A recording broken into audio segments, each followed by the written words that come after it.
استقلال دولتی برای ملت تمدن‌آفر تاجیک نادرترین دستاورد سیاسی و سرنوشت‌ساز به حساب رفته آغاز دوره کاملا نو در تاریخ دولتداری نوین مرحله رشد در تشکل ساحه‌های مختلف حیات دولتی و جمعیتی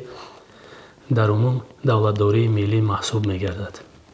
بعد پاشخوری اتحاد شوروی در انتهای قرن 20 ملت کهن‌بنیاد تاجیک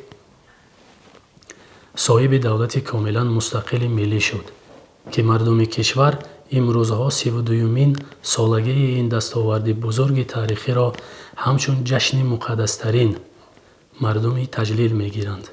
استقلالیت والاترین و پرارزشترین دستاورد در تاریخ ملت تاجیک و دولت و دولتداری میباشد. استقلالیت و صاحب دولتی این شناسنامه هسته ملت، دولت کامل حقوق و صاحب اختیار تاجیکان در جامعه جهانی است که نظام دولتداری، سیاست داخلی و خارجی، سیاست اجتماعی، اقتصادی و فرهنگی خویش را مستقلانه پیش میبرند. باید تاکید کرد که در طول 32مین سالگرد استقلالیت دولتی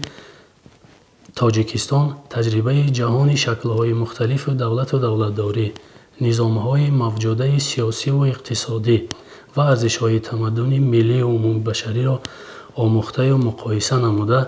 راه